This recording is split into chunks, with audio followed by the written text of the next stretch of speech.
الحمد للہ رب العالمین والصلاة والسلام على سید المرسلین اما بعد فاعوذ باللہ من الشیطان الرجیم بسم اللہ الرحمن الرحیم الصلاة والسلام علیک یا رسول اللہ وعلى آلک واصحابک یا حبیب اللہ الصلاة والسلام علیک یا نبی اللہ وَعَلَىٰ آلِكَ وَأَصْحَابِكَ يَا نور اللہ۔ درود پاک پڑھنے کے بے شمار فضائل و برکات ہیں، بہت ساری روایات فضائل درود میں ملتی ہیں۔ بعض روایت میں آتا ہے کہ بنی اسرائیل میں ایک بڑا گناہگار شخص تھا، اتنا گناہگار تھا، اتنے اس کے برے اعمال تھے کہ جب اس کا انتقال ہوا تو اس کے شہر والوں نے اس کو بغیر کفن دفن کیے کوڑے کے ڈھیر پر پھینک دیا۔ یعنی شہر کے لوگ اس سے اتنے بیزار تھے، اس کے اعمال اتنے برے تھے کہ نو بڈی ریڈی ٹو گیو دیم جنازہ، یا اس کی تدفین کریں یا اسے قبر میں ڈالیں۔ انہوں نے اٹھا کر اسے کوڑے کے ڈھیر پر ڈال دیا۔ اس زمانے میں جس نبی کا یہ دور تھا یہ حضرت موسیٰ علیہ السلام تھے۔ حضرت موسیٰ علیہ السلام کو اللہ تبارک و تعالیٰ کی طرف سے وحی کی گئی کہ اے موسیٰ فلاں جگہ پر جاؤ، ہمارا ایک بندہ موجود ہے کوڑے کے ڈھیر پر، اسے وہاں سے اٹھاؤ، اسے غسل دو اور اسے کفن دو اور اس کی نماز جنازہ ادا کرو، کیونکہ میں نے اسے بخش دیا ہے۔ حضرت موسیٰ وہاں پہنچے اور جب دیکھا کہ ایک ایسا جنازہ یا ایک ایسی میت ہے جو کوڑے کے ڈھیر پہ شہر والوں نے ڈال دی ہے، معلوم کیا تو پتہ چلا یہ تو سب سے برا انسان تھا۔ اور اللہ کے نبی اگر کسی کا جنازہ پڑھا دیں تو ویسے ہی اس کے تمہارے نیارے ہو جاتے ہیں، اور خود رب نے فرما دیا کہ موسیٰ ہم نے اس کی بخشش کر دی ہے۔ آپ حیران ہوئے، آپ نے اللہ کریم سے عرض کی کہ مولا اس بندے نے ایسا کیا عمل کیا، حالانکہ سارا شہر اس کی برائی پر گواہ ہے، اس کے تو اعمال ایسے کہ دفن کرنے کے لیے کوئی تیار نہیں مسلمانوں کی قبرستان ہے۔ تو حضرت موسیٰ علیہ السلام کو جو رب کی طرف سے جواب آیا نا، ذرا غور سے سنیے گا، ارشاد ہوا اے موسیٰ، ایک دن اس نے تورات کو کھولا۔ تورات وہ آسمانی کتاب ہے جو حضرت موسیٰ علیہ السلام پر نازل ہوئی اور اس زمانے کے لوگ اسے پڑھا کرتے تھے۔ کہ اس نے ایک دن تورات کو کھولا تو اس میں محمد صلی اللہ تعالیٰ علیہ وسلم، ہمارے آقا جناب رسول اللہ صلی اللہ تعالیٰ علیہ وسلم کا نام لکھا ہوا تھا۔ تو اللہ پاک نے فرمایا کہ اے موسیٰ، جب اس نے میرے حبیب محمد صلی اللہ تعالیٰ علیہ وسلم اس میں نام دیکھا تو اس نے آپ علیہ السلام پر درود پڑھا۔ ایک روایت میں آتا ہے کہ اس نے اس نام کو چوما آنکھوں سے لگایا۔ اے موسیٰ، اس کا یہ عمل مجھے ایسا پسند آیا کہ میں نے اس کو معاف فرما دیا، اس کے سارے گناہ معاف کر دیے اور اس کی بخشش فرما دی۔ اللہ اکبر۔ ایک اور روایت اسی طرح کی ملتی ہے کہ یہ جو شخص تھا نا، یہ اس کی عمر بھی بہت بڑی تھی، اس کی 200 برس کے گناہ تھے، 200 ایئرز سے زیادہ اس نے عمر پائی اور یہ گناہوں میں گزری، مگر ایک بار جناب رسول اللہ پر عزت کے ساتھ، تعظیم کے ساتھ، رسپیکٹ کے ساتھ اس نے درود پڑھا اور نام محمد صلی اللہ تعالیٰ علیہ وسلم کی تعظیم کی، اسے چوما، اسے آنکھوں سے لگایا۔ تو رب کو اپنے حبیب سے پیار کیسا ہے کہ جو اس کے نام کی تعظیم کرے، ان پر درود بھیجے، وہ مالک کریم اس کے سارے گناہ معاف فرما دیتا ہے۔ تو اے میرے پیارے اسلامی بھائیو، یہ واقعہ بڑا کمال کا واقعہ ہے کہ پچھلی قوم، پچھلی امت کا کوئی گناہگار ہمارے آقا و مولا جناب رسول اللہ صلی اللہ تعالیٰ علیہ وسلم پر درود پڑھے، ان کا نام کی تعظیم کرے تو بخشا جائے۔ تو ہم تو ہیں بھی نبی پاک کے امتی، ہم پر تو اللہ نے یہ بہت بڑا احسان کیا ہے۔ آپ کو پتہ ہے ہم نے تو کوئی دعا نہیں کی نا، ہم نے کوئی ایسا کمال کا کام نہیں کیا کہ ہمیں بن مانگے اللہ نے سرکار دو عالم علیہ السلام کا امتی بنا دیا۔ ہم پچھلی امتوں میں بھی پیدا ہو سکتے تھے، حضرت موسیٰ کے بھی امتی گزرے، حضرت آدم کے بھی گزرے، حضرت نوح کے بھی گزرے، لیکن ہم پر یہ احسان کیا گیا۔ اور آخری یعنی قیامت کے دن سب سے پہلے جو جنت میں جائیں گے نا، جب ہمارے آقا علیہ السلام، اور اس کے بعد سب سے پہلے جو امت جنت میں جائے گی وہ بھی پیارے آقا کی امت جنت میں جائے گی۔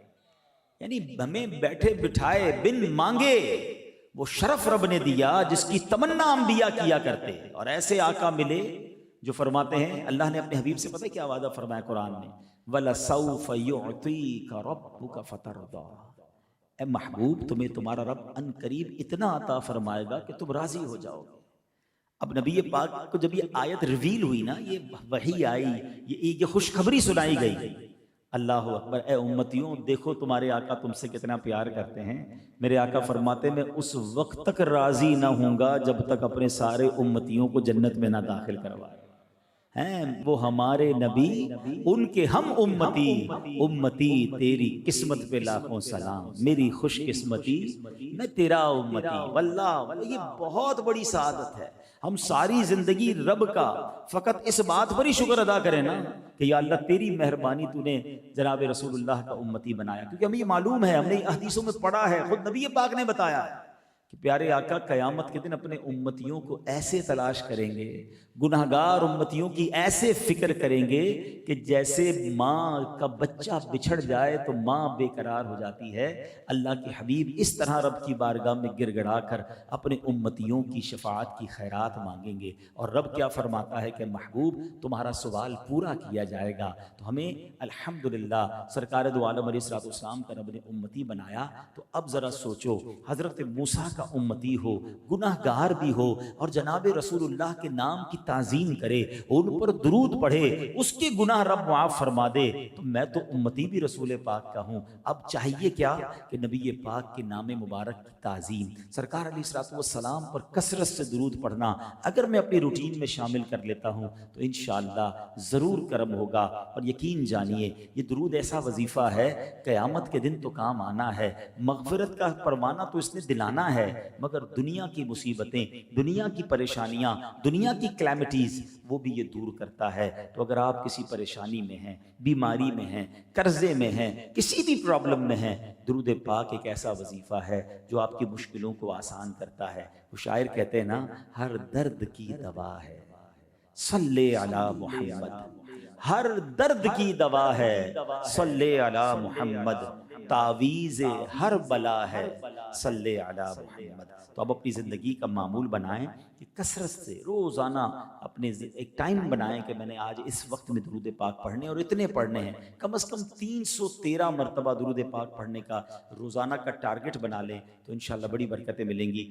میں بھی نیت کرتا ہوں اور آپ بھی نیت کریں کہ انشاءاللہ روزانہ کثرت سے درود پاک پڑھیں گے۔ آئیے محبت کے ساتھ بآواز بلند درود پاک پڑھ لیں، صلو علی الحبیب صلی اللہ تعالی علی محمد صلی اللہ علیہ وسلم۔ میں نے اس جگہ پر کئی الحمدللہ بیانات کیے ہیں، تو ہم کیوں نہ ہم کچھ سیکھنا بھی شروع کر دیں، ہم کچھ ایسی باتیں بھی بیان میں کرنا شروع کریں جو ہماری زندگی میں مزید امپلیمنٹیشن لائیں۔ تو آج جو میں نے ٹاپک لیا ہے وہ بڑا ریلیونٹ ہے ہم سب کے ساتھ، اور ہم اس پر روزانہ ہی پریکٹس کر سکتے ہیں اور روزانہ ہی کروڑوں نیکیاں حاصل کر سکتے ہیں۔ وہ موضوع کیا ہے، میں ایک واقعہ آپ کو سناتا ہوں تاکہ آپ کو اس بات کا اندازہ ہو۔ ایک ایسی صدا، ایسی آواز جو روزانہ ہمارے کانوں سے ٹکراتی ہے مگر شاید ہمیں اس کی امپورٹنس کا اندازہ نہیں ہے، اور اگر میں یہ کہوں تو بھی غلط نہیں ہوگا کہ دنیا میں سب سے زیادہ جو آواز گونجتی ہے، آج میں نے اسی آواز، اسی صدا اور اسی بات پر گفتگو کرنی ہے۔ سیدنا ابو ہریرہ رضی اللہ تعالیٰ عنہ فرماتے ہیں، ایک صاحب جن کا بظاہر کوئی بڑا نیک عمل نہیں تھا اور ان کا انتقال ہو گیا، رسول پاک علیہ الصلوۃ والسلام نے، سبحان اللہ، میرے آقا کو اللہ نے کیسے کیسے علوم سے نوازا تھا، صحابہ کی موجودگی میں غیب کی خبر دیتے ہوئے فرمایا کہ کیا تمہیں معلوم ہے کہ اللہ عز و جل نے اسے جنت میں داخل کر دیا ہے؟ اس کے انتقال کے بعد نبی پاک صحابہ کو بتا رہے ہیں، تو اس پر لوگ متعجب ہوئے کہ اس بندے کا بظاہر کوئی بڑا نیک عمل سامنے نہیں تھا۔ چنانچہ ایک صحابی ان کے گھر گئے اور ان کی بیوہ سے پوچھا کہ کوئی خاص عمل کرتے تھے یہ؟ اچھا، صحابہ کو یہ بڑا کمال تھا کہ جیسی کسی کی کوئی بشارت پتہ چل جاتی نا کہ یہ جنت میں چلا گیا یا اس کو فلاں فضیلت مل گئی تو فوراً اس کی ٹو میں پڑ جاتے تھے کہ وہ ایسا کیا نیک عمل کرتا تھا تاکہ ہم بھی وہ کر لیں۔ حالانکہ وہ پھر بھی صحابہ تھے، وہ جنتی تھے، مگر ان کو نیکیوں کی تلاش تھی۔ ہمیں آج کسی کا بڑا بنگلہ نظر آئے، 4-5 فیکٹریاں نظر آئیں، ہم کہ یار معلوم تو کرو کام کیا کرتا ہے، اس کا بزنس کس چیز کا، یار بڑی تیزی سے ترقی کر رہا ہے، دھڑا دھڑ فیکٹریاں بنا رہا ہے، ایک کوٹھی تھی 4 کوٹھیاں ہو گئیں، گاڑیاں بڑی بڑی، چیک کرو اس کا بزنس کیا ہے۔ ہم دنیا میں کسی کی ترقی دیکھیں تو اب ٹو میں پڑ جاتے ہیں کہ اس کی وے آف ارننگ تلاش کرو، میں بھی وہ کروں۔ صحابہ کا ذہن کیا تھا کہ پتہ چلا رسول پاک نے کہا یہ جنتی ہے، معلوم کرو عمل کیا کرتا تھا۔ گھر پہنچ گئے اور ان کی زوجہ سے پوچھا، ان کی بیوہ سے پوچھا کہ کوئی خاص عمل یہ کرتے تھے، وہ کیا عمل کرتے تھے، ہمیں بھی بتائیں۔ تو کہا اس کا کوئی خاص عمل تو مجھے نہیں پتا، کیونکہ ویسے بھی صحابہ بھی جانتے تھے کہ کوئی بڑا عمل نہیں ہے. ایک کام وہ کرتے تھے، اور وہ یہ کرتے تھے کہ دن ہو یا رات ہو، جب بھی وہ اذان سنتے تھے تو اس کا جواب ضرور دیتے تھے. اذان سنتے تھے تو اس کا جواب ضرور دیتے تھے. رسول پاک نے کیا فرمایا کہ یہ اللہ نے اس کو جنت میں داخل کر دیا. تو اے میرے پیارے اسلامی بھائیوں، آج میرا جو بیان کا جو موضوع ہے نا وہ اذان ہے. دنیا میں سب سے زیادہ کنٹینیو صدا اگر کوئی لگائی جاتی ہے، اگر آپ غور کریں نا، جو ماشاءاللہ دنیا کے نقشے پر نظر رکھتے ہیں، جو انٹرنیشنل ٹریولر ہیں، دنیا کے ٹائم زون ہیں، دنیا میں سب سے پہلی فجر پڑی جاتی ہے فجی کے اندر اپروکسیمیٹلی. یہ آسٹریلیا سے بھی آگے ایک جزیرہ ہے، اللہ کی رحمت سے مجھے وہاں بھی جانے کی سعادت ملی، اور وہاں جب ہم نے فجر پڑھی تھی تو ایک دل میں بات آئی تھی کہ آج دنیا میں اگر سب سے پہلی اذان فجر ہوئی ہے یا نماز فجر ہوئی تو وہاں ہوئی. پاکستان سے تقریباً ہم کہہ سکتے ہیں کہ وہ 10 سے 11 آورز پلس کر لیں، یعنی اس وقت ہم یہاں ہیں تو وہاں اس وقت ہو سکتا ہے کہ فجر کا وقت ہو رہا ہوگا، تو وہاں اب فجر پہلی جو ہے وہ شروع ہوتی ہے. ہماری فجر 10 گھنٹے بعد ہوتی ہے. اب اگر آپ دنیا کے نقشے پر نظر دوڑائیں نا تو فجی کے بعد اب اذانیں ہونا شروع ہوں گی نیوزی لینڈ میں، تو پھر آسٹریلیا میں، تو آگے آتے جائیں تو آسٹریلیا کے بھی بہت سارے شہر ہیں، تو اس کے بعد انڈونیشیا میں، تو سنگاپور میں، اب آگے آئیں تو سری لنکا میں، تھائی لینڈ میں، نیچے آئیں تو پھر انڈیا، تو بنگلہ دیش، پھر پاکستان کی باری آئے گی. پاکستان سے یہ وقت آگے جائے گا تو پھر دبئی، تو آگے جائیں تو عرب شریف. آپ اگر دنیا کے نقشے پر نظر دوڑائیں تو پھر یورپ، آگے جا کے امریکہ، کینیڈا، یعنی کوئی لمحہ ایسا نہیں ہے، کوئی منٹ ایسی نہیں ہے. ابھی فجر کا یہ پورا سرکل پورا نہیں ہوگا تو فجی میں پھر زور کی اذانیں شروع ہو جائیں گی، اب چلتے چلتے عصر کی اذانیں شروع ہو جائیں گی، پھر مغرب، پھر عشاء.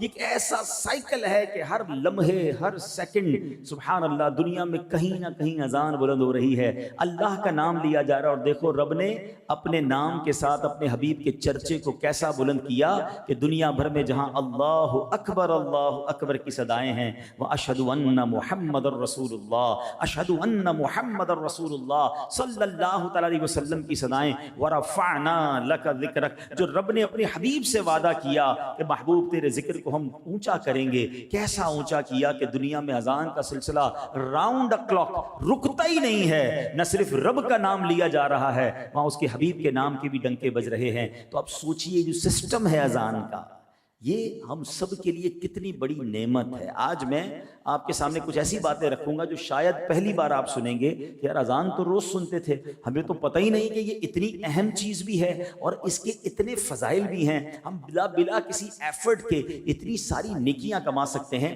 بعض لوگ آذان کہتے ہیں، یاد رہے پہلے اذان کہتے کس طرح ہے، اس کا تلفظ سے بچ لیں. آذان اذن کی جمع ہے، اذن کہتے کان کو، یہ آذان نہیں ہے، یہ لفظ اذان ہے، ٹھیک ہے. اور اذان کے لغوی معنی کیا ہے؟ خبردار کرنا، انٹیمیٹ کرنا، بتانا کہ کچھ انٹیمیشن ہو رہی ہے. اب اس کی فضائل کتنے ہیں؟ ثواب کی خاطر اذان دینے والا، حدیث پاک سنیے، میں 9 حدیثیں بیان کرنے جا رہا ہوں، اور سبحان اللہ آپ سوچتے جائیے، مؤذنین کو بھی مبارک ہو، ان لوگوں کو بھی مبارک ہو جو اذان دیتے ہیں اور جو اذان سنتے ہیں. اللہ کے حبیب علیہ السلام فرماتے ہیں کہ ثواب کی خاطر اذان دینے والا اس شہید کی مانند ہے جو خون میں لتھڑا ہوا ہے، اور جب مرے گا تو قبر میں اس کے جسم میں کیڑے نہیں پڑیں گے. شہید کا مرتبہ دیا گیا جو اذان دیتا ہے. سیکنڈ، میرے آقا علیہ السلام فرماتے ہیں میں جنت میں گیا، میرے آقا نے معراج کی رات جنت کی سیر فرمائی ہے نا، فرمایا میں جنت میں گیا، اس میں موتی کے گنبد دیکھے، اس کی خاک مشک کی ہے. پوچھا اے جبرائیل یہ کس کے واسطے ہے؟ تو انہوں نے عرض کی حضور آپ علیہ السلام کی امت کے مؤذنوں اور اماموں کے واسطے ہے. امام اور مؤذن کی قدر کیا کرو. یہ وہ ہستیاں ہیں کہ اتنی کم سیلری میں، اتنے کم مشاعرے میں، دنیا میں لوگ کہتے ہیں ڈسپلن ہونا چاہیے. آپ نے بھی ٹریول بہت کیا، اللہ کی رحمت سے میں نے بھی دنیا دیکھی ہے. کبھی نہ کبھی موسم کی وجہ سے، فوگ کی وجہ سے ٹرین بھی لیٹ ہوتی ہے تو جناب جہاز بھی لیٹ ہوتے ہیں، ایئرپورٹ بند ہو جاتے ہیں. مگر مجھے بتاؤ، آندھی ہو یا طوفان ہو، گرمی ہو یا سردی ہو، جب اذان کا وقت ہوتا ہے ایک ہی وقت میں لاکھوں مسجدوں میں اذان کی آواز بلند ہوتی ہے. جب جماعت کا وقت ہوتا ہے آن ٹائم جماعت ہوتی ہے.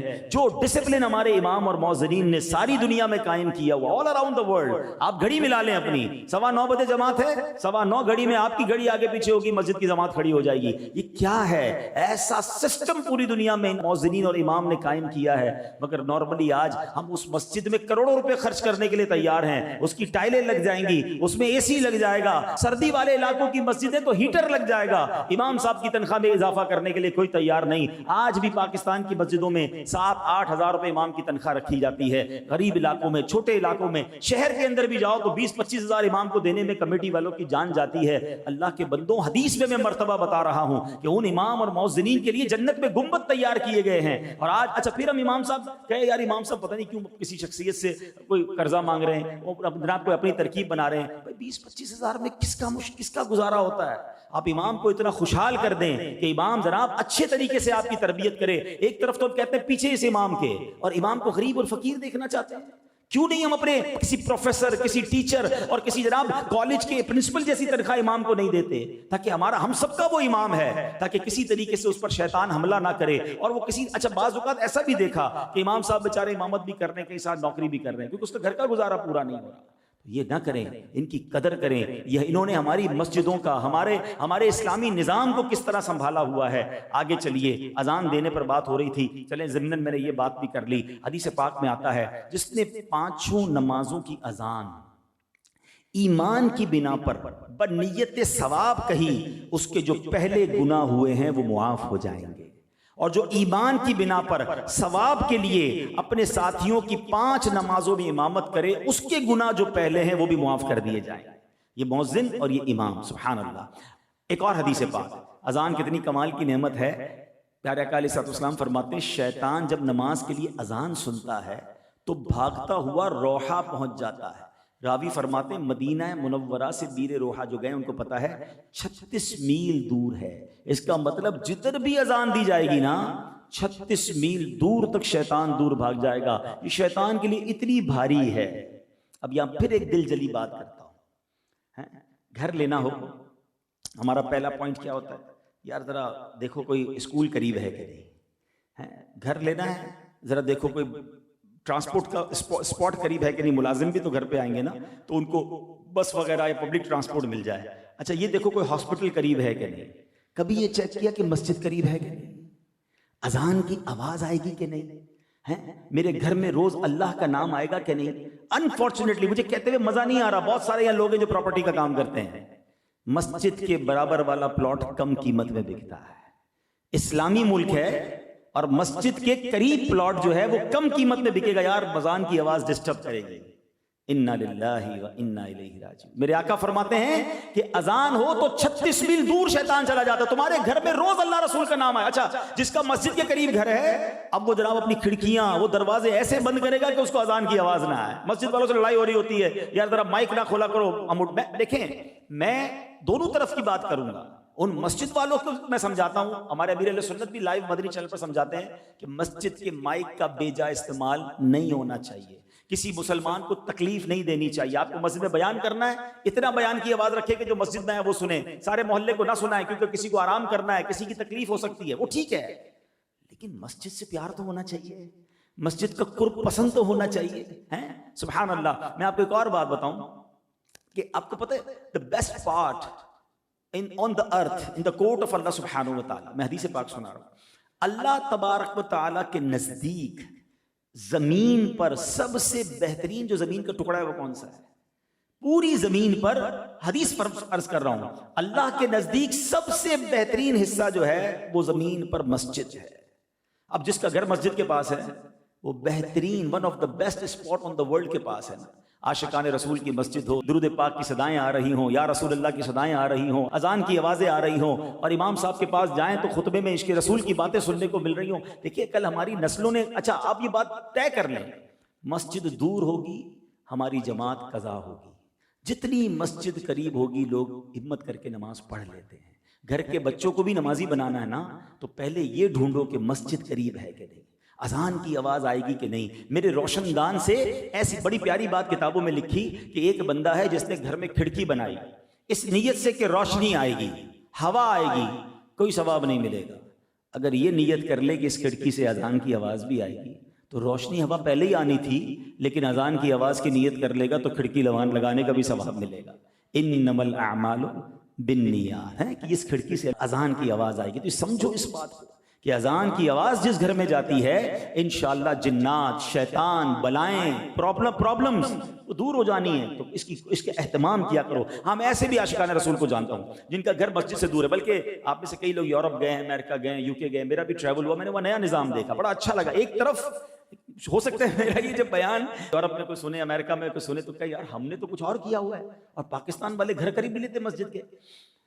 یورپ کے اندر اور یو کے اندر بھی میں نے دیکھا مسجد والوں نے ایک ٹرانسسٹر بنائے ہوئے ہیں، کیونکہ وہاں تو بڑی مائک پہ اذان ہو نہیں سکتی کئی جگہوں پر، تو مسجد کے نمازیوں نے وہ ٹرانسسٹر مسجد سے لیے، یعنی ریڈیو لیے.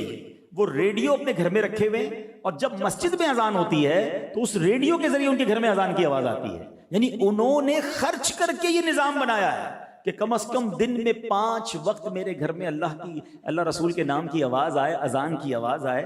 اور ایسے بھی لوگ ہیں کہ جن کو اذان کی آواز سے پرابلم ہے. یار ہم فجر میں ہماری آنکھ کھل جاتی ہے، بھائی فجر کی اذان دی اس کے لیے جاتی ہے کہ تمہاری آنکھ کھلے اور تم نیند سے اٹھو، حی علی الفلاح، حی علی الصلاح، چلو نماز کی طرف، اور نماز پڑھی جائے. بہرحال میرے پیارے اسلامی بھائیوں، اب ایک اور بات سنیے. اذان کا جو وقت ہے نا، جو دعاؤں کی قبولیت کے خاص اوقات لکھے ہیں، حدیث پاک میں ہے جب اذان دینے والا اذان دیتا ہے آسمان کے دروازے کھول دیے جاتے ہیں اور دعا قبول ہوتی ہے.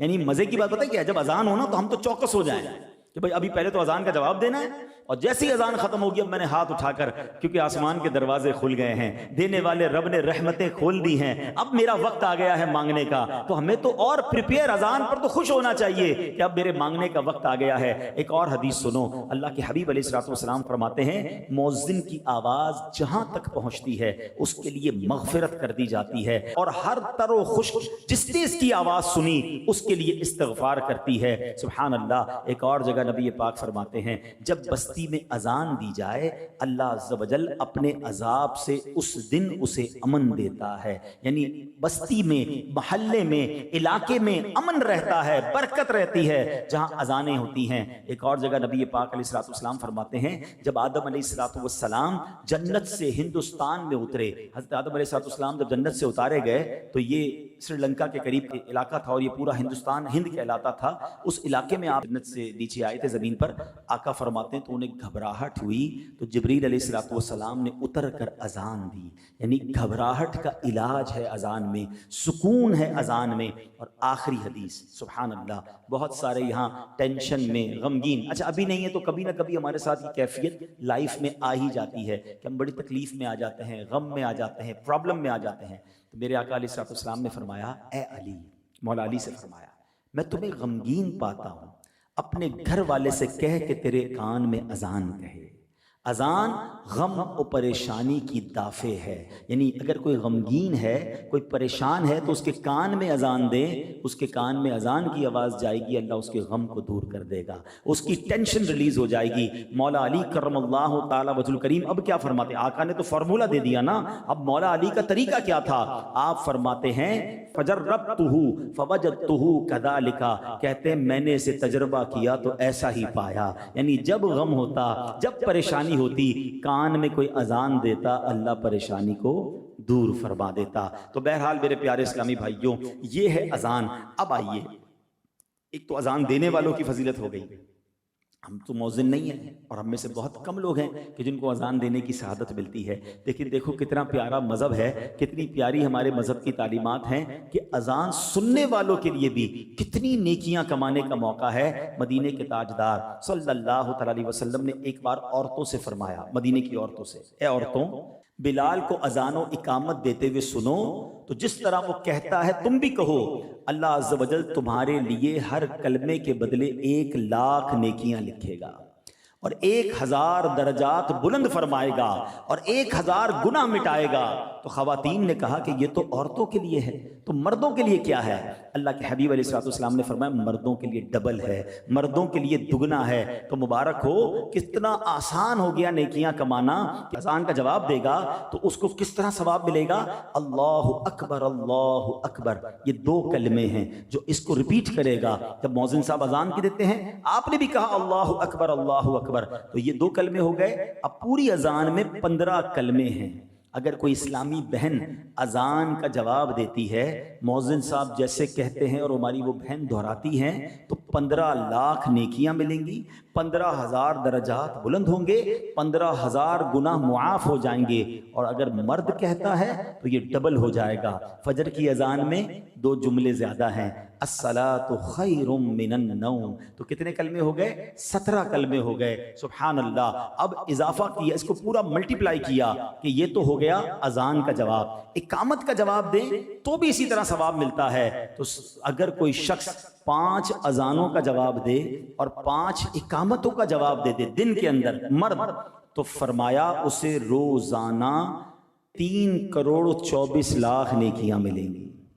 3,24,000 درجات بلند ہوں گے، 3,24,000 گناہ معاف کر دیے جائیں گے. کتنا آسان ہے کہ اگر مسجد کے قریب گھر ہو، 5 اذانوں کے وقت بندہ اذان کا جواب دے، فوراً مسجد پہنچے، اقامت کا جواب دے. ابھی نماز پڑھی نہیں ہے مگر اس سے پہلے روزانہ اپروکسیمیٹلی 3.25 کروڑ نیکیاں مل سکتی ہیں. مگر پرابلم کیا ہے؟ آج اذان کی آواز بھی آتی ہے پھر بھی لگے ہوئے فون پر ہیں، پھر بھی اپنی باتوں میں لگے ہوئے، کوئی ٹینشن نہیں ہے. حالانکہ اگر کوئی یہ کہے کہ اذان کی جواب دو 10,000 روپے ملیں گے، تو پہلے سے ہی بندہ الارم رکھے گا، یار اذان سے پہلے میں 5 منٹ پہلے سارے کام چھوڑ دوں تاکہ اذان نکل نہ جائے. 10,000 ہر روز ایک اذان پر، تو 5 اذان پہ 50,000 روپے، مہینے کے 15 لاکھ روپے. اس سے اچھا کاروبار کون سا ہے بھائی؟ اذان کا جواب دیا کرو. مسجد کے قریب گھر مہنگے ہو جائیں گے. اگر یہ حکومت پاکستان اعلان کر دے کہ جو تمام اذانوں کا اور اقامتوں کا جواب دے تو پر اذان 50,000 روپے، پر اقامت 50,000 روپے، تو کتنے ہو گئے؟ لاکھ روپے ایک نماز کے. 5 لاکھ روپے 5 نمازوں کے، حساب کرو تو کتنے؟ 45 لاکھ ہو گئے. 45 لاکھ روپے اگر مہینے کے خالی اذان اقامت کے جواب پہ ملتے ہوتے تو جناب گھر تو ہو گیا مہنگا، مسجد کے باہر لائنیں لگی ہوں. دنیا کا یہ حال ہے. دنیا کا اگر یہ معاملہ ہو، میں تو ہمارے آقا علیہ الصلوۃ والسلام کی حدیث سنا رہا ہوں نا کہ 3.25 کروڑ نیکیاں روزانہ مل سکتی ہیں اگر ہم اذان کا جواب دیں، ہم اقامت کا جواب دیں اور اس کو اہمیت دیں. اس وقت گفتگو چھوڑ دیں، اس وقت کام کاج چھوڑ دیں. تھوڑی دیر کی تو بات ہے، 2-4 منٹ کا بریک لیں. فون پہ یار ذرا میں جواب دیتا ہوں، اذان ہو رہی ہے، رکھ دیں فون اور اس اذان کا جواب دے دیں، پھر فون اٹھا لیں. کیا ہوگا؟ انشاءاللہ آپ کا یہ کرنے سے سامنے والے کو بھی سمجھ آئے گی کہ یار اذان کا جواب دینا چاہیے. تو اذان کا جواب، ہاں یہ ضرور ہے کہ اگر شہر میں ایک ساتھ کئی اذانیں ہوئیں تو کسی بھی ایک اذان، پہلی اذان کا آپ جواب دے دیں. باقی پھر اذانوں کا جواب دینا ضروری، دینا چاہیں تو دوسروں کا بھی دیں، ثواب کمائیں، لیکن ایٹ لیسٹ پہلی اذان جو ہے اس کا جواب ہمیں ضرور دینا چاہیے. تو اے میرے پیارے اسلامی بھائیوں، اچھا اب ایک بڑی مسٹری، ایک بڑی بات پھیلائی جاتی ہے، کوسچن بھی بہت کیے جاتے ہیں کہ کیا نبی پاک علیہ الصلوۃ والسلام نے کبھی اذان دی؟ تو آج اس کا بھی جواب سن لیجئے. فتاوی رضویہ شریف میں ہے، سرکار دو عالم علیہ الصلوۃ والسلام نے سفر میں ایک بار اذان دی تھی. اور کلمات شہادت کیسے کہے تھے؟ کیونکہ ہم تو کیا کہتے ہیں؟ اشہد ان محمد الرسول اللہ. تو اللہ کے حبیب علیہ الصلوۃ والسلام نے فرمایا اشہد انی رسول اللہ، میں گواہی دیتا ہوں کہ میں اللہ کا رسول ہوں. تو نبی پاک علیہ الصلوۃ والسلام نے بھی سبحان اللہ اذان دی ہے. اب میں نے جو کہا تھا بیان کے شروع میں کہ بیان تو ماشاءاللہ کئی کر لیے میں نے اور انشاءاللہ زندگی رہی تو آئندہ بھی کروں گا، مگر آج ہم کچھ سیکھ کر جائیں. آج میں چاہتا ہوں کہ ہم سارے اذان کا طریقہ سیکھ لیتے ہیں. کچھ جملے ایسے ہیں جو ایز اٹ از ریپیٹ کرنے ہیں اور کچھ جملوں کے بعد کچھ اضافہ بھی ہے. تو پہلا کلمات کیا ہیں؟ اللہ اکبر، اللہ اکبر. تو اس کے جواب میں ہم کیا کہیں گے؟ اللہ اکبر، اللہ اکبر کہیں گے. ٹھیک ہے. اچھا پھر اس کے بعد آگے چلیں گے. جب مؤذن کہے گا اشہد ان لا الہ الا اللہ، تو آپ بھی اشہد ان لا الہ الا اللہ کہیں گے. ٹھیک ہے. جب مؤذن کہے گا اشہد ان محمد الرسول اللہ، تو اب آپ نے کیا کہنا ہے؟ پہلی باری میں صلی اللہ علیہ یا رسول اللہ. کیا کہیں گے؟ صلی اللہ علیہ یا رسول اللہ. آپ یہ بھی کر سکتے ہیں کہ اشہد ان محمد الرسول اللہ کہیں، پھر کہیں صلی اللہ علیہ یا رسول اللہ. پھر مؤذن کہے گا اشہد ان محمد الرسول اللہ، تو آپ کہیں گے قرۃ عینی بک یا رسول اللہ. اب اس کا معنی سمجھ لو گے نا، اتنا مزہ آئے گا، اتنی خوشی ہوگی کہ کیا سبحان اللہ، پیار کی بات ہے. اس کا معنی ہے کہ یا رسول اللہ آپ سے میری آنکھوں کی ٹھنڈک ہے. عین کہتے ہیں آنکھوں کو. قرۃ عینی بک یا رسول اللہ. اور ہر بار انگوٹھوں کے ناخن آنکھوں سے لگائے اور اگر آخر میں کہے اللہم متعنی بالسمع والبصر، یہ دعا سرما لگانے کی بھی ہے۔ اگر یہ یاد ہے، یعنی یہ نہیں بھی یاد ہے تو ہو جائے گا، لیکن یہ ایک اضافہ ہے کہ اگر بندہ یہ دعا کر لے کہ اے اللہ میرے سننے اور دیکھنے کی قوت سے مجھے نفع عطا فرما، علماء کہتے ہیں جو یہ کرے گا انشاءاللہ اس کی آنکھوں کی بینائی تیز ہو جائے گی، اس کی آنکھوں میں اور طاقت اور قوت آ جائے گی۔ اب مؤذن کہیں گے حی علی الصلاۃ، اچھا حی علی الصلاۃ، حی علی الصلاۃ، حی علی الفلاح، حی علی الفلاح، ان چاروں کے جواب میں آپ نے کہنا ہے لا حول ولا قوت الا باللہ، ٹھیک ہے؟ اور اگر مزید ملانا چاہتے ہیں ما شاء اللہ کان وما لم یشأ لم یکن، معنی کیا ہے؟ جو اللہ نے چاہا ہوا، جو نہیں چاہا نہ ہوا۔ لیکن اگر یہ یاد نہیں بھی ہے تو کوئی بات نہیں، لا حول ولا قوت الا باللہ، ان چاروں جملوں کے جواب میں حی علی الصلاۃ، حی علی الصلاۃ، حی علی الفلاح، حی علی الفلاح، ٹھیک ہے؟ اچھا اب آخر میں پھر امام کیا کہتے ہیں؟ اللہ اکبر اللہ اکبر، آپ کیا کہیں گے؟ ریپیٹ کریں گے اللہ اکبر اللہ اکبر، لا الہ الا اللہ، آپ کیا کہیں گے؟ لا الہ الا اللہ۔ یہ اذان کا، نارمل اذان کا جواب ماشاءاللہ آپ نے سیکھ لیا۔ اب دو جملے اور ہیں، الصلاۃ خیر من النوم، یہ کب کہا جاتا ہے؟ فجر کی اذان۔ اس کا معنی بڑا پیارا ہے، نماز نیند سے بہتر ہے۔ آئے ہائے، اذان بار بار سکھا رہی ہے فجر سے تھوڑی دیر پہلے نیند آتی ہے زیادہ، بندہ جاگ رہا اور فجر کے لیے جاگ رہا ہے، نہیں جاگ رہا تو فجر سے پہلے سو جائے گا، نہیں، الصلاۃ خیر من النوم، نماز نیند سے بہتر ہے۔ اس کا تھوڑا سا یاد کرنا پڑے گا، اس کا جو جواب بڑا پیارا ہے، صدقت و بررت و بالحق نطقت۔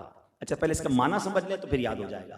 تو سچا اور نیکوکار ہے، تو نے حق کہا، یعنی جو مؤذن کہہ رہا ہے نا، آپ اس کو کہہ رہے ہیں کہ تو سچ کہہ رہا ہے، تو نیکوکار ہے اور تو نے حق کہا ہے۔ سبحان اللہ، انڈوز کیا جا رہا ہے اس کو کہ واقعی نماز نیند سے بہتر ہے۔ تو کیا کہیں گے؟ صدقت و بررت و بالحق نطقت، صدقت و بررت و بالحق نطقت۔ میں آپ کو آسان کر دیتا ہوں، ویسے تو یہ کتاب کا نام بھی بتا دوں گا، اس کتاب کا نام فیضان اذان، نام ہی فیضان اذان ہے جس سے میں بیان کر رہا ہوں۔ dawatIslami.net سے اس کو ڈاؤن لوڈ کر لیں، آپ کے موبائل پر آ جائے گی فری میں، اور آپ اس کو ساری اذان کے فضائل بھی جو میں بیان کر رہا ہوں سب اس میں موجود ہے، اور یہ جواب بھی موجود ہے۔ میں پھر چوٹ کرنے کے لیے کیا یہ اسکیم اناؤنس ہو جائے کہ ایک اذان کے جواب پر اتنے لاکھ روپے ملیں گے، ایک اقامت کے اتنے لاکھ ملیں گے، تو کتنی فکر ہو جائے گی۔ میں تو کروڑوں نیکیاں بتا رہا ہوں، پیسے تو یہاں ختم ہو سکتے ہیں، چھن سکتے ہیں، کوئی لوٹ سکتا ہے، نقصان ہو سکتا ہے، نیکیاں تو ڈپازٹ ہو گئی نا، وہ تو ملنی ہے انشاءاللہ اللہ کی رحمت سے، اگر نیت اچھی ہوئی، اللہ کی رضا کی نیت ہوئی تو۔ آج یہ فارمولہ لے کر جائیں، یعنی مجھے مزہ یہ آئے کہ اب کل سے گھروں میں جواب دیا جا رہا ہو، آفس پہ رک جائے آدمی کہ نہیں یار کل بیان سنا تھا، رک جاؤ بھائی اذان کا جواب دینا ہے، مجھے نیکیاں کمانی ہے، تو مزے کو مزہ آ جائے گا۔ اچھا میں آپ کو اور آسان کر دیتا ہوں، 3-4 جگہوں پر ایکسٹرا جملے، باقی تو ٹوٹل اذان ہی ہے نا، جو مؤذن صاحب کہہ رہے ہیں وہی ریپیٹ کرنا ہے۔ اگر آپ کو وہ جملے فی الحال یاد نہیں ہیں تو جو مؤذن کہہ رہے ہیں آپ دہراتے جائیں، ٹھیک ہے؟ اور آہستہ آہستہ جو میں نے کہا کہ اس کا کلپ نکال لیجئے گا تو اور یاد ہو جائے گا۔ 3-4 جگہوں پر ہی چینجنگ ہے، حی علی الصلاۃ، حی علی الصلاۃ، حی علی الفلاح، حی علی الفلاح کا تو آسان جواب ہے، سب کو یاد ہے، لا حول ولا قوت الا باللہ، ٹھیک ہے نا؟ تو الصلاۃ خیر من النوم کا جواب 3 بار ریپیٹ کر لیتے ہیں، جس کو یاد ہو گیا یاد ہو گیا۔ تو الصلاۃ خیر من النوم کا جواب کیا ہے؟ صدقت و بررت و بالحق نطقت، صدقت و بررت و بالحق نطقت، صدقت و بررت و بالحق نطقت۔ تو یہ انشاءاللہ آپ یاد کر لیں، مؤذن کو دعا بھی دے رہے ہیں اور اس کی بات کو انڈوز کر رہے ہیں، تو ماشاءاللہ یہ آپ کا الصلاۃ خیر من النوم کا بھی جواب ہو گیا۔ اب ایک اور اقامت کا ایک جملہ ہے جو نارمل اذان سے ہٹ کر ہے، وہ کیا ہے؟ قد قامت الصلاۃ، ٹھیک ہے؟ اس کا جواب بھی تو دینا ہے نا۔ جب قد قامت الصلاۃ کا مؤذن صاحب کہیں گے، باقی تو نارمل اقامت کا وہی جواب ہے جو اذان کا جواب ہے، تو اس کا جواب دیں گے اقامہ اللہ و ادامہا ما دامت السماوات والارض۔ اس کا ترجمہ بنے گا اللہ اس کو قائم رکھے جب تک آسمان اور زمین ہیں، یعنی اس نماز کو، اس اذان کو، اس اقامت کو، اس کو اللہ قائم رکھے۔ میں دوبارہ ریپیٹ کر دیتا ہوں، اقامہ اللہ و ادامہا ما دامت السماوات والارض، سبحان اللہ. تو یہ ہو گیا اقامت کا جواب. اب ہم آتے ہیں کچھ میں مزید اس کے بارے میں مسائل بیان کر دیتا ہوں اور پھر بیان کے آخر میں ایک ایسی عظیم اذان کی بات کریں گے کہ آج صدیاں گزرنے کے بعد بھی جب بھی اس اذان کا ذکر ہوتا ہے دل کے تار چھڑ جاتے ہیں اور عشق رسول میں اضافہ ہوتا ہے. وہ کون سی اذان تھی اس پر بھی بات کریں گے. لیکن اذان کے بارے میں جو چند باتیں ہیں وہ یہ سمجھ لیں کہ اقامت جو ہے وہ پہلے اذان کے بارے میں سمجھ لیتے ہیں پھر اقامت کے بارے میں. اذان نماز کے علاوہ دیگر اذانوں کا بھی جواب دیا جائے گا. مثلا اگر کوئی بچہ پیدا ہوتے وقت کسی کے کان میں اذان دیتا ہے تو اس کا بھی جواب دے لیں. اعلیٰ حضرت فرماتے ہیں تو جب بچہ پیدا ہو, اب یہ بڑا پرابلم ہے, جیسے ہی بچہ پیدا ہوگا نا ساری فیملی کو ٹینشن شروع ہو جائے گی اور اذان کے لیے کسی کو بلاؤ. کیوں کسی کو بلاؤ بھائی, آپ کو اذان دینا نہیں آتی؟ اور ایسی کون سی راکٹ سائنس ہے؟ ہاں یہ الگ بات ہے, برکت کے لیے کسی نیک آدمی کو بلانا وہ الگ بات ہے, لیکن جب تک کوئی بندہ نہیں ملا اذان ہی نہیں دے رہے, ٹھیک ہے نا. تو اذان اور اقامت دینی کیسے یہ سمجھ لیں کہ فوراً سیدھے کان میں اذان دیں بچے کے اور الٹے کان میں اقامت کہیں, اور تاکہ کیا فرمایا کہ جب یہ کہے گا تو خلل شیطان اور ابو الصبیان سے بچہ بچ جائے گا. سبحان اللہ. اس کو مرگی کی جو بیماری ہوتی ہے نا, بچہ اس سے محفوظ ہو جائے گا اگر اس کے سیدھے کان میں اذان اور بائیں کان میں اس کی اقامت پڑھی جائے. اچھا, اب جو مقتدی ہیں اور خطبے کی اذان جو ہوتی ہے اس کا جواب نہیں دینا ہے, یہ یاد رکھیے گا. ایک ایسی اذان بھی ہے جس کا جواب نہیں دینا, خطبے سے پہلے اذان ہوتی ہے اس کا جواب نہیں دینا ہے, بلکہ اگر اس میں دعا بھی کرنی ہے تو دل میں کرنی ہے, زبان سے بھی دعا نہیں کہنی, ٹھیک ہے. اچھا, اب اسی طرح ہم چلتے ہیں اقامت. اقامت جو ہے مسجد میں امام کے عین پیچھے کھڑے ہو کر کہنا بہتر ہے. اگر عین پیچھے موقع نہ ملے تو سیدھی طرف کھڑا ہو کے اقامت دے دے. اچھا, اقامت کا جواب دینا مستحب ہے.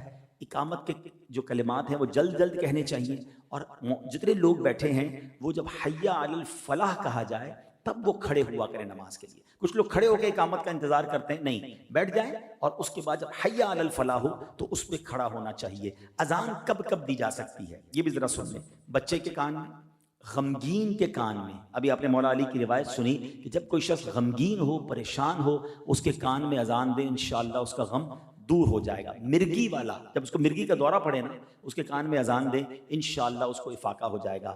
غضبناک اور بد مزاج آدمی کے کان میں. اچھا, بد مزاج جانور کے کان میں, اگر کوئی جانور نہیں ہاتھ میں نہیں آتا, بہت بگڑ جاتا ہے, اس کے کان میں اذان دے. لڑائی کی شدت کے وقت, جب اللہ نہ کرے جنگ کا معاملہ ہو اس وقت. آتش زدگی, اگر کہیں اللہ نہ کرے آگ لگ جائے تو اس کے قریب اذان دیں, اللہ کی رحمت سے آگ بجھنے کا سامان ہوگا.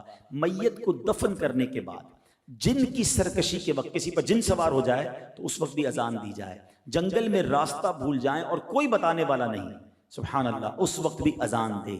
اچھا, وبا کے زمانے میں بھی اذان دینا مستحب ہے. اس طرح روایتوں میں آتا ہے کہ بہت تیز بارش ہو اور بارش نہیں رک رہی اور جناب سیلاب کا خطرہ ہے, یعنی کسی بھی آفت کے وقت بھی اذان دی جائے تو اللہ کی رحمت سے اذان سے برکت آ جاتی ہے اور شیطان دور بھاگ جاتا ہے اور جو پرابلم ہے وہ سالو ہو جاتی ہے. تو یہ چند باتیں میں بیان کر سکا, ظاہر ہے اس کی بہت ڈیٹیل ہیں اور اس میں بہت سارے شرعی مسائل بھی ہیں. تو میں پھر مشورہ دوں گا کہ جو میں جس رسالے سے میں نے بیان کیا اس کا نام ہی فیضان اذان ہے, dawat-islami.net سے آپ اسے ڈاؤن لوڈ کر لیں اور اپنے موبائل پہ رکھیں, پڑھیں اس کو, تو اندازہ ہوگا کہ روز کانوں میں آواز جاتی ہے اور ہمیں اس کی شرعی رولنگز ہی نہیں پتہ ہیں, اس کی اتنے فضائل ہیں, ایک ایک جملے پر اتنی نیکیاں ہیں, ہم کیوں ایسا نہیں کرتے. بلکہ یہاں تک آتا ہے, اب میں بڑا ڈرانے والا جملہ کہہ رہا ہوں, کہ جو اذان کے وقت گفتگو میں مصروف رہے, جو اذان کے وقت بالکل جناب کام کاج میں لگا رہے, اذان کو اہمیت نہ دے, تو ڈر ہے کہ اس کا ایمان پر خاتمہ نہ ہو. یہ بھی علماء کا ایک قول ملتا ہے.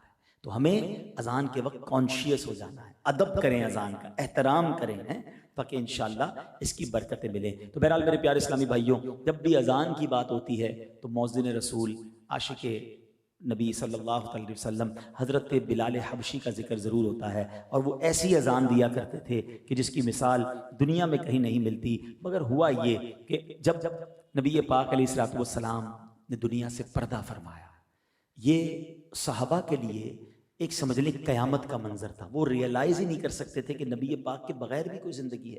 عشق رسول کا عالم یہ تھا کہ دیوانے ہو گئے تھے. صحابہ کرام کو سمجھ نہیں پڑ رہی تھی کہ یہ ہوا کیا ہمارے ساتھ. پیارے آقا علیہ الصلوۃ والسلام نے جب دنیا سے پردہ فرما لیا تو اب حضرت بلال حبشی بھی انہی میں سے تھے. وہ جب بھی مدینے کی گلیوں میں نکلتے, قدم قدم پر پیارے آقا کی یاد ستاتی تھی. تو حضرت بلال نے مدینہ چھوڑا اور ملک شام میں آ کر رہنے لگے. کچھ عرصے کے بعد حضرت بلال حبشی رضی اللہ عنہ کو نبی پاک کی خواب میں زیارت ہوئی. اور آقا علیہ الصلوۃ والسلام نے حضرت بلال سے فرمایا اے بلال یہ کیا جفا ہے کہ ابھی وہ وقت نہ آیا کہ تم میری زیارت کے لیے حاضری دو؟ اللہ اکبر، ایسا عاشق جو یاد رسول میں تڑپتا ہو، نبی پاک نے زیارت کے لیے بلایا، روتے ہوئے بالکل دیوانہ وار شام سے مدینہ منورہ کے لیے روانہ ہو گئے، جس کو کہتے ہیں نا بے رکے کنٹینیو ٹریول کیا کہ آقا نے بلایا۔ اب جیسے ہی مدینہ پاک پہنچے وہ تو اسی تصور میں تھے کہ وہی مدینہ ہوگا، وہی نہیں نبی پاک کے جلوے ہوں گے، وہی میری ملاقاتیں ہوں گی۔ جب وہاں پہنچے تو دیکھا پیارے آقا تو نہیں ہے، قبر منور ہے، روضہ رسول ہے۔ روتے روتے نبی پاک کے قدموں میں حاضر ہوئے، کہا حضور آپ نے غلام کو بلایا، خود پردے میں چلے گئے ہیں، مجھے تو آپ نے دیدار کے لیے بلایا تھا۔ آنکھوں سے آنسو جاری ہیں حضرت بلال کے۔ اب حضرت بلال کا مدینے میں پہنچنا تھا کہ شور مچ گیا کہ مؤذن رسول حضرت بلال مدینے میں آئے ہیں، ہر طرف سے لوگ جمع ہو گئے۔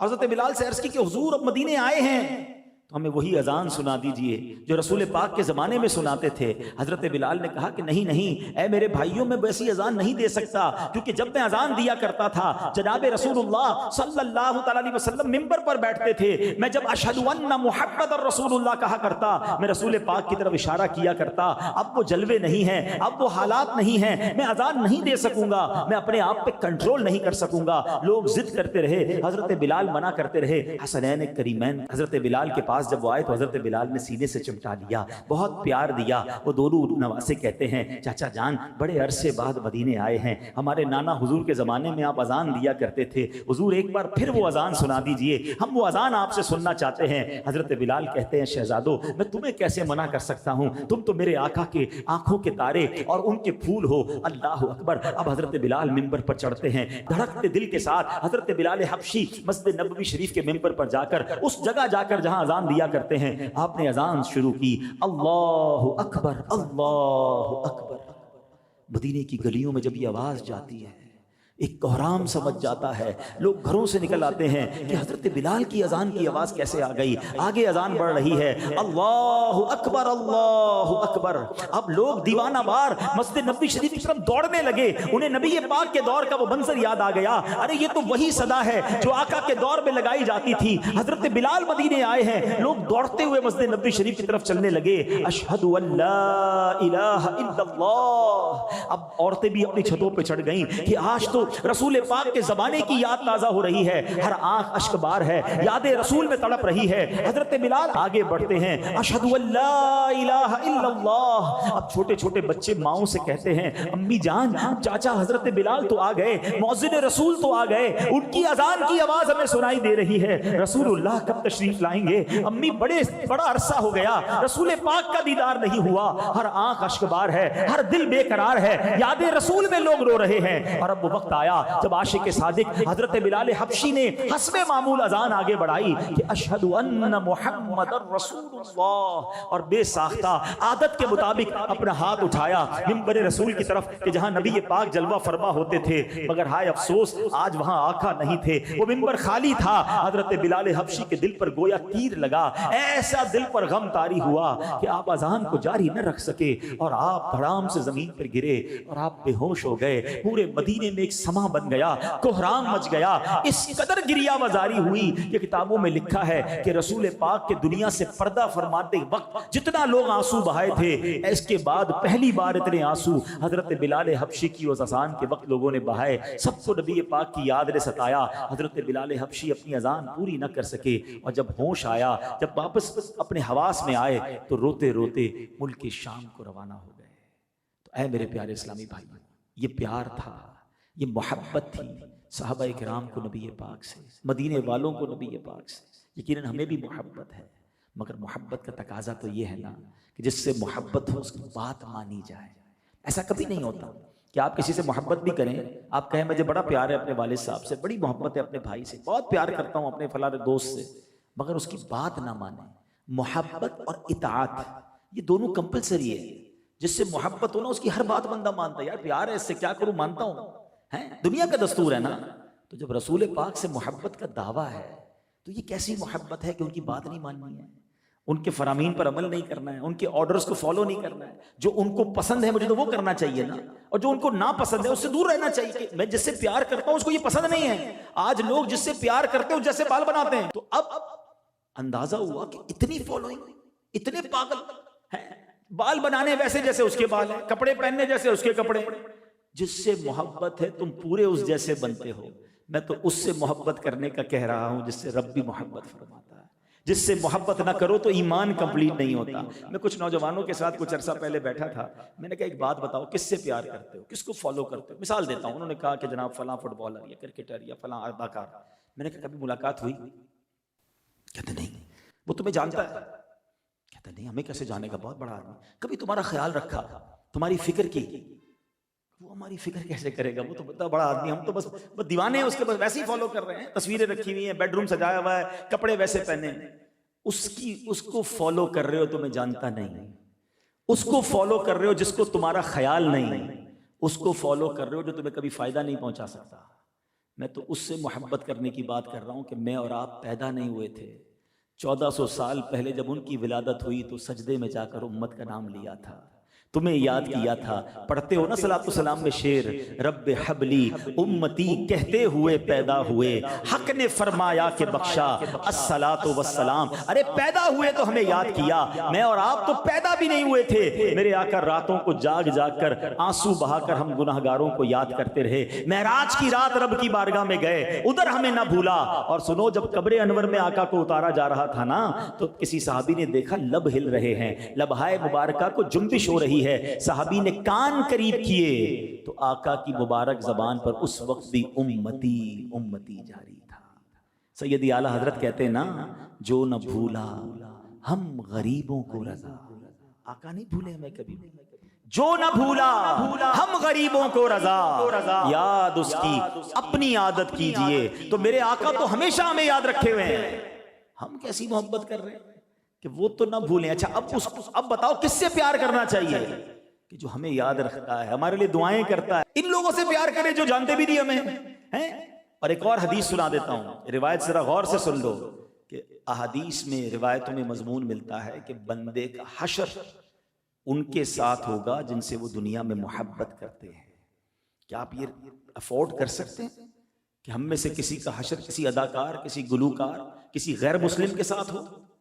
ارے ہم تو چاہتے ہیں ہمارا حشر حضور کے ساتھ ہو، حضور کی آل کے ساتھ ہو، صحابہ اور اہل بیت کے ساتھ ہو، اولیاء کے ساتھ ہو. تو محبت ان سے کرو جن کے ساتھ اٹھنا چاہتے ہو قیامت کے دن. ایسا نہ ہو کہ کسی ایسے شخص کی محبت میں گرفتار ہو جاؤ کہ قیامت کے دن مارے جائیں. تو بہرحال میرے پیارے اسلامی بھائیوں، حضرت بلال حبشی کا واقعہ مجھے اور آپ کو یہ درس دیتا ہے کہ دل و جان سے نبی پاک سے محبت کریں. اور محبت صرف نعرہ لگانے کا نام نہیں، پریکٹیکلی محبت ہونی چاہیے.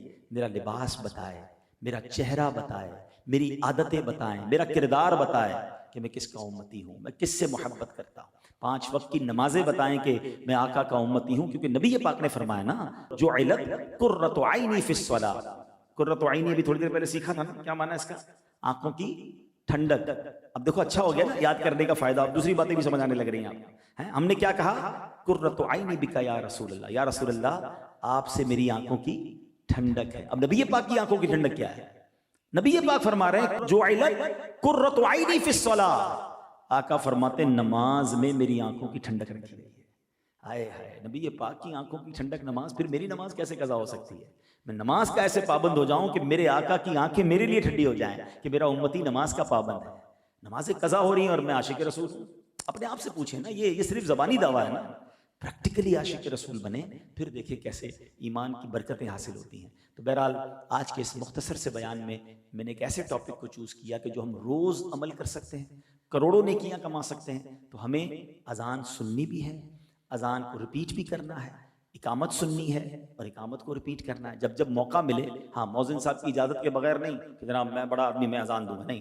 جب کبھی موقع مل جائے، کوئی نہ ہو، آپ کے تلفظ ٹھیک ہیں، تو اذان دے کر بھی برکتیں لے لیا کریں. مؤذن صاحب کی اجازت ہو، بعض کمیٹی کے لوگ زبردستی کرتے ہیں، نہیں. جس نے اذان دی ہے حق اس کا اقامت دینے کا، یا تو وہ دے، اگر وہ اجازت دے دے تو آپ میں سے بھی کوئی اقامت دے سکتا ہے. تو میں امید کرتا ہوں کہ انشاءاللہ اس کو عمل کرنا شروع کر دیں گے. تو آج کے اس بیان کے بعد اگر ہم کل سے ہی پریکٹیکل شروع کر دیں گے تو آپ کو بڑی دل میں خوشی داخل ہوگی کہ ہم روز اس میں نیکیاں کمانا شروع ہو گیا ہوں. الحمدللہ ایسی پیاری باتیں دعوت اسلامی کے پیارے ماحول میں سیکھی اور سکھائی جاتی ہیں. مدنی چینل دیکھتے رہیے، انشاءاللہ ایسے بیان مزید سننے کو ملتے رہیں گے. اور اس کے ساتھ ساتھ ہو سکے تو مدنی قافلوں میں سفر کریں. آمین بجاہ النبی الامین صلی اللہ تعالی علیہ وسلم. صلو علی الحبیب صلی اللہ تعالی علی محمد صلی اللہ علیہ وسلم.